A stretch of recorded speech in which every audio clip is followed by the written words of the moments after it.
Hey guys, in this video, we're gonna be going over building a staircase. We're gonna cover things like doing the math, cutting all your pieces, and installing them, as well as putting sheetrock spacers on before you add your stringers. So the first thing we're gonna do is get our measurement for how far our stairs drop. Now, our stairs start up there and come down to out about here. So instead of measuring over there and just using that measurement, we're gonna measure from up there at that height down to right here. And we want the exact drop in elevation. There's different ways to do this, but the way I'm gonna do it here is I'm gonna measure down from my floor right there, and then I'm gonna shoot a laser across here to see how far the concrete changes between down there and over here. So right here, we have 114 and 9/16. Now I'm gonna remember where my tape is hitting so I can set the laser right there. So our laser's over there. It's sitting 3 inches up off the concrete.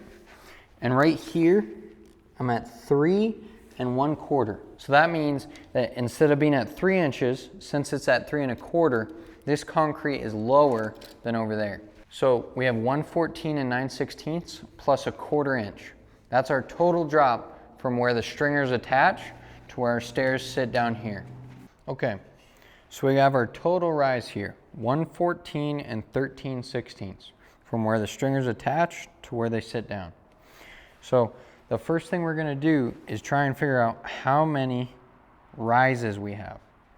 We have risers here and we have treads here.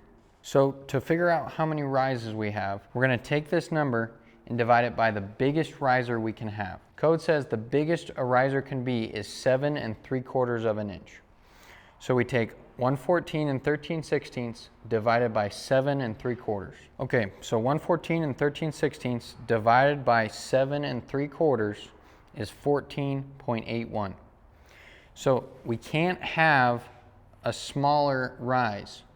You can see here this remainder isn't a whole number. So since we have over 14 risers, we need to round this up to 15. So with this math, we have 15 total rises. Again, this is the first step. 114, our total rise divided by the biggest allowable riser height equals 14.81. We need to round that up so that we get an equal number of 15 so that every rise is equal. So we get 15. Then we're gonna take this number and divide it by 15 to get our exact riser height. So our total rise on this staircase divided by 15 is 7 5/8 plus. I'm using the plus to indicate 1/2 of a 16th. Now I know that sounds exact, but with staircases, since you have 15 of these, 1/2 a 16th could equal almost 1/2 an inch when you're done. So it's important to be this exact on the stairs. Okay, so now we have our actual riser height dialed in. And the last thing we're gonna have is our tread depth. So the tread is where your foot goes, and industry standard, at least here in our area, is 10 inches. 10 inches allows us to put our 11.5 inch tread on with the bullnose overhanging 1 inch and our 1/2 inch toe kick. So there we have it. It's actually not too hard to do this math. In summary, you take your total rise from the top of your stringer to the bottom of your stringer. You divide it by the highest riser allowable by code, which is 7 3/4. You get your remainder number. You round that up so that all of your rises are equal. Then you take that number and you divide it. You divide the original rise divided by that number, and you get your exact riser height. And we're gonna be using a 10 inch tread. There's 2 nuances to this math here. And first one is if the person you're building the home for is a shorter height, they might like a smaller riser. So closer to 6 3/4 instead of 7 3/4. So that will make your staircase longer, and it should probably be accounted for before you get to this point. But it's just something to keep in mind that maybe they won't be happy with this high of a rise. Another thing that you can account for is your flooring thickness. So if you're putting on tile above the staircase or tile below the staircase, that last step can be a little bit off, which can be a trip hazard. It usually doesn't affect it at that small of numbers, but on these fancier homes, we like to account for the flooring thickness when doing this math. So it's a very similar thing. You just have to think about on the top of the stairs and the bottom of the stairs, how much this raises up. So if we had 3/4 here on the top of the stairs, and we had, let's say, an 1/8 inch LVP on the bottom of the stairs, then we would have 5/8 higher up top. So we would want to account for that in our math. That also includes what you're putting on the stairs. So normally it's carpet, but you can get LVP on the stairs themselves. We'll talk more about what material is going on the stairs when we're marking out the stringers. Okay, so we're over here at our stringer. We're going to be using 2x12s on this job. Normally we use OSB stringers. They have a lot straighter edge and they're a lot stronger. But for this job, we're using 2x12s. So we got our small framer square, and we have our 2 placeholders here. These are going to allow us to make a jig essentially out of this framer square. Personally, I like these longer ones here. If the edge is chipped out at all, since these hang down so low, they work really well for consistent rises. So we're going to put these on here. So what we're trying to do right now is create our stair. So we have our rise here, which is our 7 5/8 plus. And we have our tread here, which is 10 inches. So I'm going to be looking directly down this edge here and lining up 7 5/8 right here. At the same time, I'm trying to get my 10 inches right on the edge there. So we're going to be a little bit bigger than 5/8 on this side. Then we want to push this little piece tight so that it holds. We'll screw it down, and I'm going to be right at 10 over here. Push this piece tight and screw it down. We want to make sure these are screwed on tight because we're going to be bumping this square into the stringer all the way down. So now we want to take a sharp pencil, and without moving this, we want to trace the outer edge. So I'm going to make a little mark perpendicular to the square at the 5/8 plus and at the 10 inches. That way I can come down here and I know my 10-inch mark ends right there. So I'm going to line the edge of the square up. We're at 5/8 plus, and I'm going to trace it again. So each time I line these up, I'm looking to make sure that this 5/8 plus lines right up with this line. When we cut these out, I'm going to take the line with the blade. So anything under the line is going to be part of our rise here. So if I have the 5/8 plus lined up with that, when I come down here to the bottom and I take this line, we're going to be right at our exact stair rise.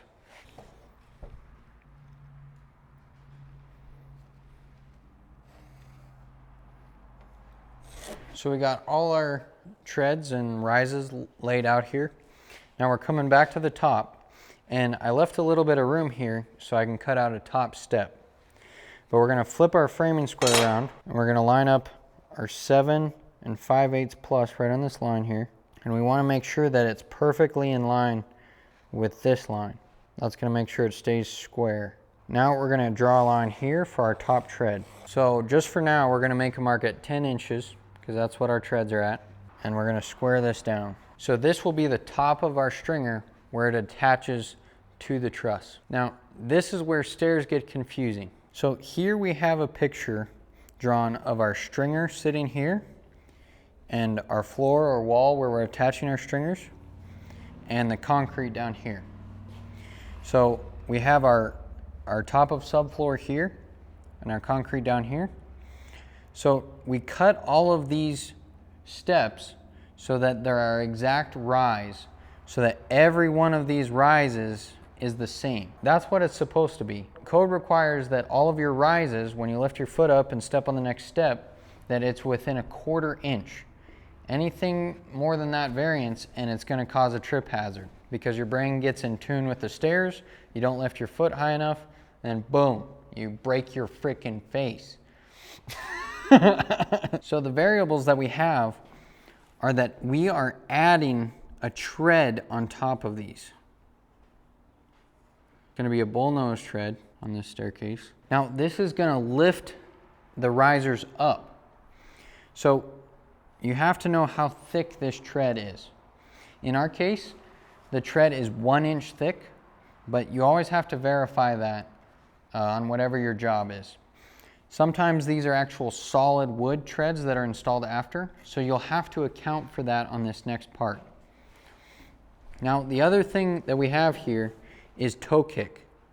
So we're going to be putting a board on the face of each of these. Now, these two things are when people get confused on building stairs. But basically, we're not adding a 1 inch tread to the top up here. And we're not adding a 1 inch tread down here. So if we just leave our stringer at this measurement the whole way through, then this step is going to be 1 inch short and this step is going to be 1 inch tall. So to account for that, when we put this stringer on the wall, we're going to have it 1 inch below our rise for the rest of it. That way, when we put our 1 inch tread on top, it will bring us back up to that rise that we cut all of these steps at. So up here, when we're attaching the stringer, we're hanging it 1 inch below. That will be 8 5/8 plus on this scenario. So to account for that, we're going to take 1 inch off of the bottom. That way it will sit 1 inch lower. This last rise will be 1 inch lower than all the other ones. That way when we add this inch tread up here, it will raise us back up to what our height should be. Now we have to account for our toe kick. So the way we build stairs, we don't add a toe kick on this last tread here because this is going to be right on that truss. We're going to have a backer already there.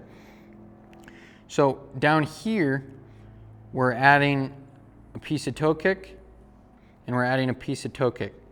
So between the toe kicks will still be 10 inches, just like between our stringers. We're just moving that 10 inches forward. But on this last step, we're not adding a toe kick.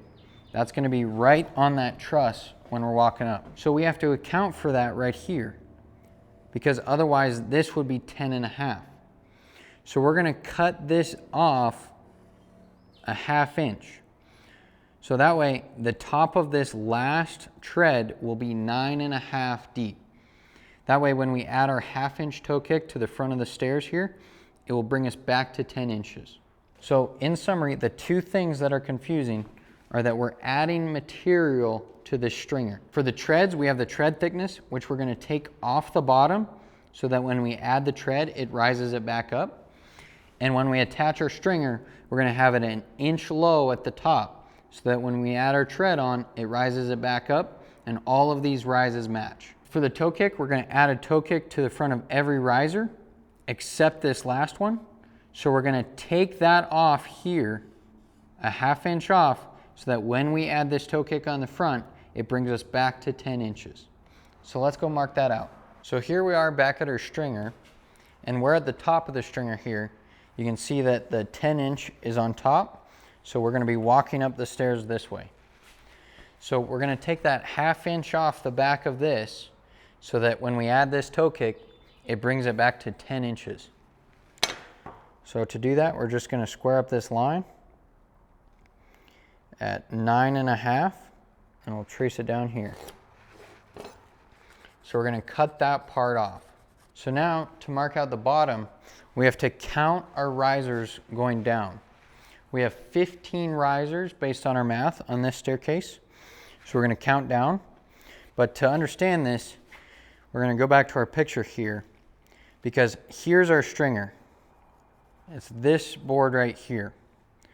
And you can see that we have 3 risers on the stringer and 1 riser that is not a part of the stringer. That's above where we attach it. This counts as one of our 15 risers. So when we start counting up here, there's actually going to be a riser right here on where the stringer attaches. So we're going to count from here, starting at 2. So this will be 1, 2, 3, 4, 12, 13, 14, 15. So here we are at our 15th riser. This riser right here is the bottom of our staircase. So like I just talked about, we have to take 1 inch off of this, because right now we're at 7 5/8.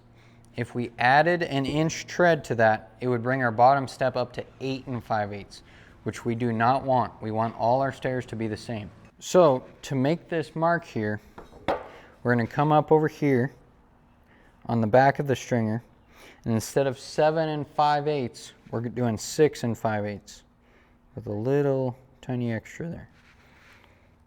And we'll come over here, do the same thing, square it up. So you can see here we're an inch less than what we would be normally. Now this is how you mark out your stringer down here at the bottom if you're sitting directly on wood. But in this case we're sitting on concrete. So we're going to have a treated board, we'll call it a cleat, that our stringer sits on. That way the untreated wood isn't sitting directly on the concrete.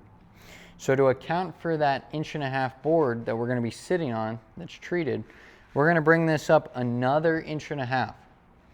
Now I like to go 1 9/16 inches because things never sit down perfectly. So instead of cutting on this line here, we're going to make another line 1.5 inches up. This is going to account for our treated board that it sits on.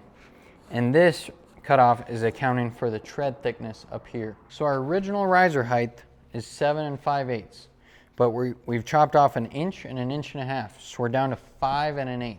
Now that last step is only for when your stairs are sitting on concrete, because you'll have to add that treated board, which will be 1.5 inches thick. Now we're good to cut out our stringer.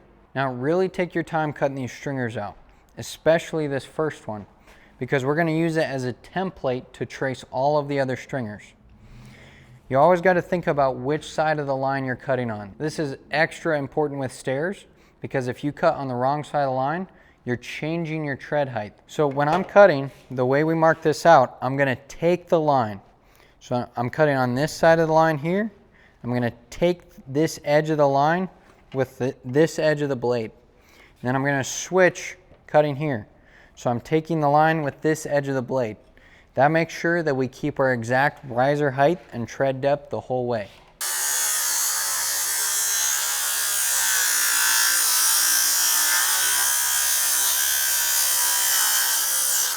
One more thing is you always want to make sure your saw is cutting square. So get your square out and put it up against the side of the blade. Make sure you're not hitting a tooth, because if your saw isn't cutting square, that's going to change the other side. So when we go to trace it, if you put it on the wrong side, your template on the wrong side, it's going to affect your measurement. So you need to make sure these cuts are square. So when we're cutting out these treads here, we're only going to cut to the edge of our line. Then we're going to finish our cut with a jigsaw. That's so that we don't overcut on this stringer and allows it to stay strong.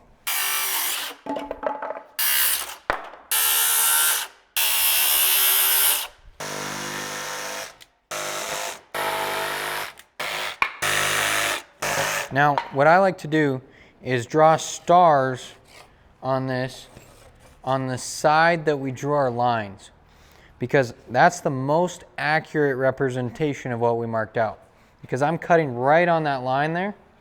So if we flip this side down when we trace it, that means that any variance with the blade bending, either on the circular saw or the jigsaw, is not going to be transferred down to our other stringers. So I put stars on the side we drew our lines on, then I place the stars down onto the next stringers that I'm going to trace. So now that we got our first stringer cut out, we're going to go and test fit it to make sure we did our math right. If we did our math right, each one of these treads should be level when it's in the right position. So up at the top here, for this test fit, I'm going to make a mark. And remember, our riser is 7 5/8 on this staircase, 7 5/8 plus. So we're going to make a mark an inch bigger than that at 8 5/8 plus, if we're being exact. That mark is where we're going to hold the top of our tread up here. Then at the bottom, we're going to set it on this treated board. That's the 1.5 inch extra that we took off the bottom of the stringer. So now I'm holding the top of the tread right on that 8 5/8 mark. We're going to put a bullet level on it to check our tread for level, and we are perfectly level. We're going to check in a few spots here. So since our treads are level here, we're going to go ahead and use this template to cut the next 3 stringers.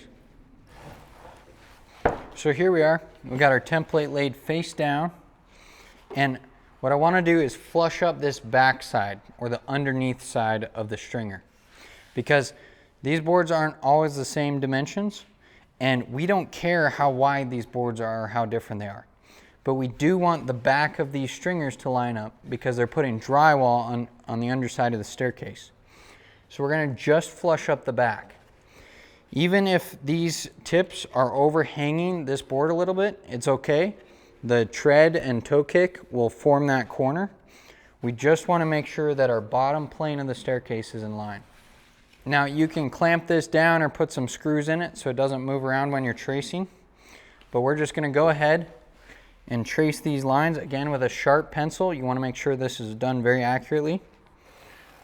We're just going to go right next to it. Now this right here is the reason I take my line when I'm cutting stringers out. Because when we draw this line, it's going to be outside of this template. So I can just cut everything the same way. I don't have to think about leaving the line or taking the line or splitting it. It's just, if I make sure to trace this line directly beside my template, I know that when I take the line, it's going to be the exact same stringer down below. Now we're going to cut this out. We're going to do that 2 more times, so we have 4 stringers.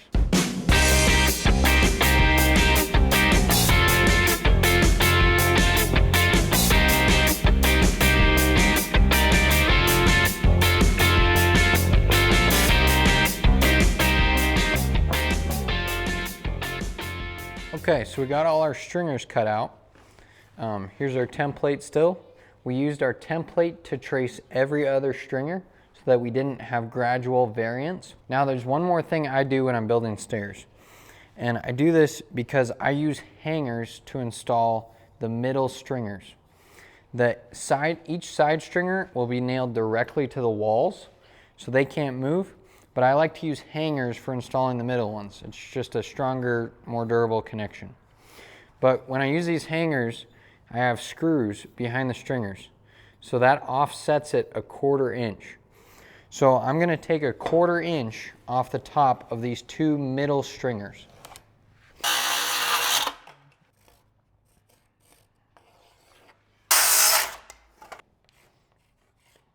So one more thing before we move our stringers in there is we have these 1x6s that we're using for sheetrock spacers. These are going to nail against the wall before our stringer so that when the drywallers come through, they can just cut their drywall at an angle real quick instead of scribing to each of these stair treads. So I'm using 2 boards here, 2 8-footers instead of a 16-footer because I got a tiny truck. We're just going to flush them up with the bottom here, the underside of the stringer, and we're going to trace the ends. So we're going to cut 2 sets of these, 1 for each wall that our stringers are nailing to. Before we put our stringers up here, we're going to actually put blocking in here where our stringers attach, and then we're going to sheet it with 3/4 OSB. We're just going to use this subfloor here to sheet the side. That's going to give us our toe kick and a firm backer to screw to when we have blocking behind. Now we left this sheeting overhanging 1 3/4 inches here so that when we add our 3/4, we still have 1 inch overhang. Now they can router this edge so it matches the bull nose of the other treads. Our stringers are actually screwing on down here because we're leaving a drop here for the last riser. So we're only going to put blocking down here where our stringers are.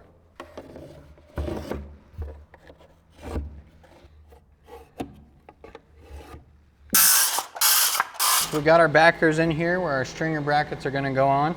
Now that we're building on top of all our walls and our floor system, everything we do from now on is going to be glued and nailed with ring shank nails. Because stairs have a lot of movement with people running up and down them. So we use glue and ring shank nails on everything so that it's less likely to squeak down the road.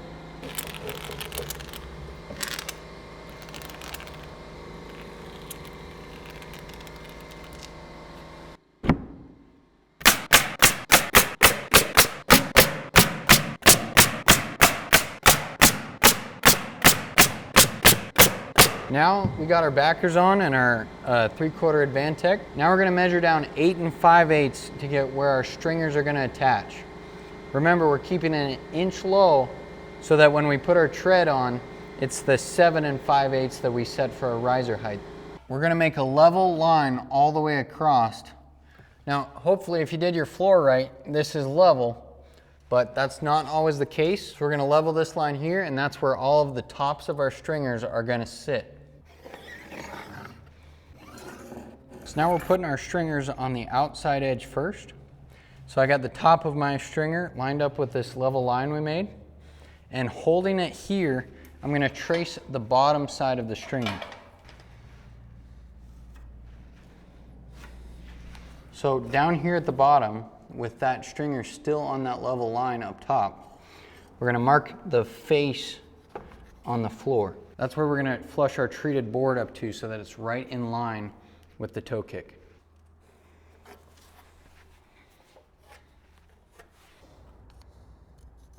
So we got the bottom of our stringers traced out on both walls, as well as the toe kick traced out on the floor here.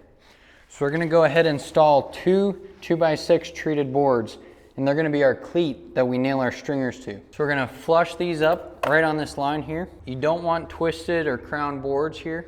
It will make it very hard for your stringers to sit down.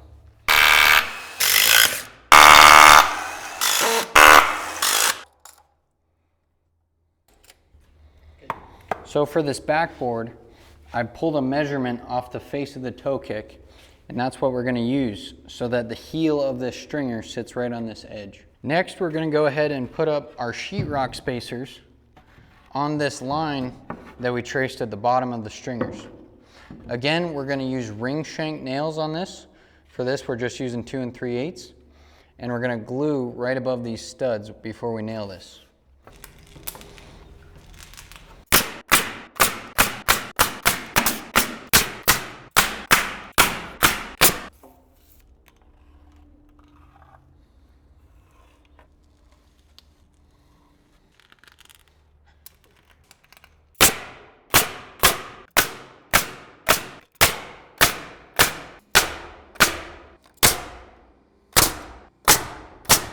Now we're good to glue on these and put our stringers up, just the outside ones.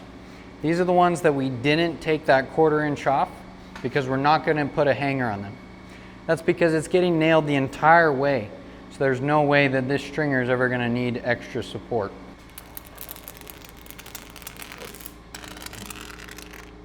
So when I'm placing this stringer, I'm making sure that the top is level with this line again. Then I'm going to use 3-inch nails to nail right on top of all the studs.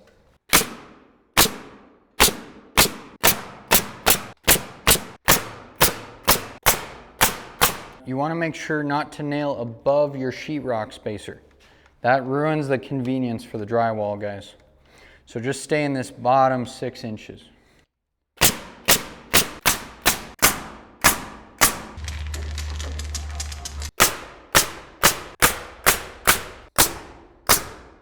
So we got our side stringers up. Now we're going to put up our center stringers. And like I said, I personally like to use hangers on these. That's why we cut it a 1/4 inch short, so that when these screws go in, they bump it off a 1/4 inch off of the Advantech. So since we cut these short, they'll be in line with the other ones. So I got evenly spaced lines here. Now when we install these, it's recommended that you install it like this, with the short piece sticking out.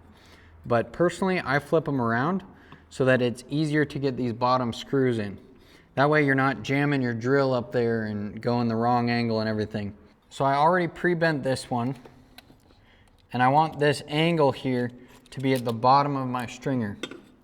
So we got it right there, and we are 2.5 inches below the line. So now I can make a mark down 2.5 inches, and I know to put my hanger right there. So right here I'm using 2.5 inch Simpson screws, and it's going right into the backing that we put in behind this. Now we're good to install our stringers here. We're going to try and put a bunch of glue on this so it hopefully doesn't squeak ever. So this is a little tricky here, but I'm making sure that this is lined up when I put this screw in.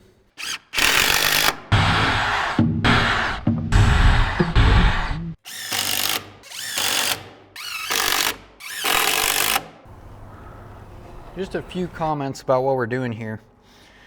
First one is, I mentioned this already, but I like to use OSB stringers if you can. It's just a lot stronger. You can see right here, we have a crack running down the side of this. So this step was actually a little weak because it was cracked right on this step. So we pre-drilled and put some deck screws in here just to hold these where they were cracked. If you're using an 1¼ OSB stringer, that won't happen.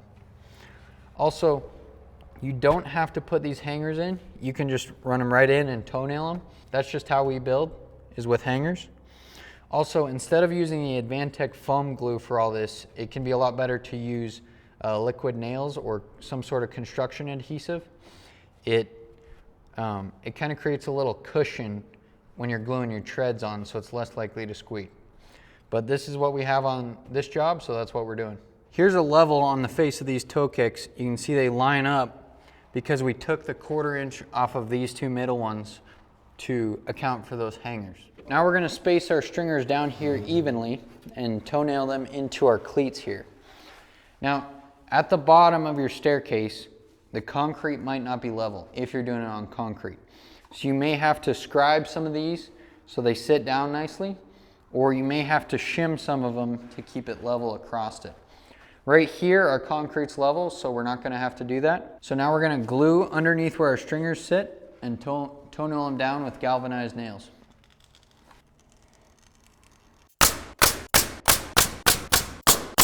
So for our toe kick, we're going to cut it the same length as our treads so that it stops flush here. Now, the way we do our stairs, we put our toe kick on, and then a tread, and then toe kick, tread.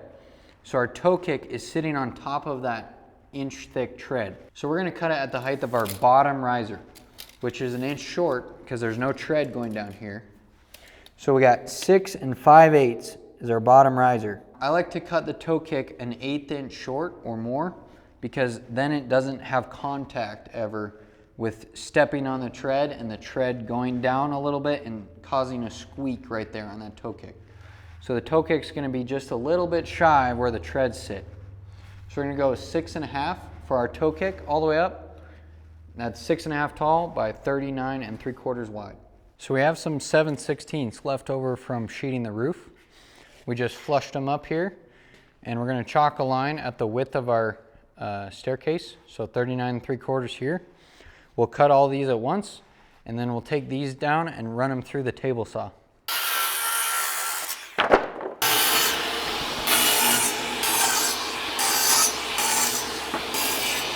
So we got our bullnose treads laid out here, and we flushed up the ends with a square. So we made a line at our 39 3/4, and we're going to cut it with our worm drive.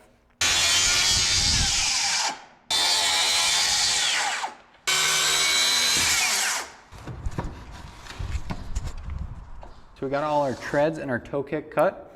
Now we're going to work from bottom up. This is the way we do it. We layer toe kick first, tread, toe kick, tread all the way up.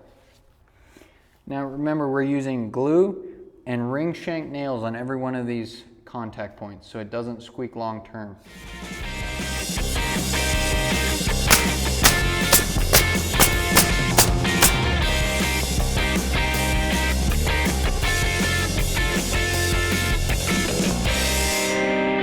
So on this last tread here, since we don't have toe kick going against this, it's already installed, it's not going to cover up the last 1/2 inch of this tread. And we also cut these 1/2 inch short because of that. So I ripped 1/2 inch off of this last tread so that our overhang stays the same. So we got all of our treads and toe kicks on. And since these are 2x12 stringers, we're going to go ahead and put a Strongback 2x4, which is just a 2x4 running flush with this bottom here, nailed up the side of this.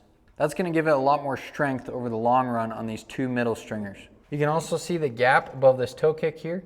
Honestly, I'd like to see that a little bit bigger, just so we don't have any squeaking long term down the road of the wood hitting the wood.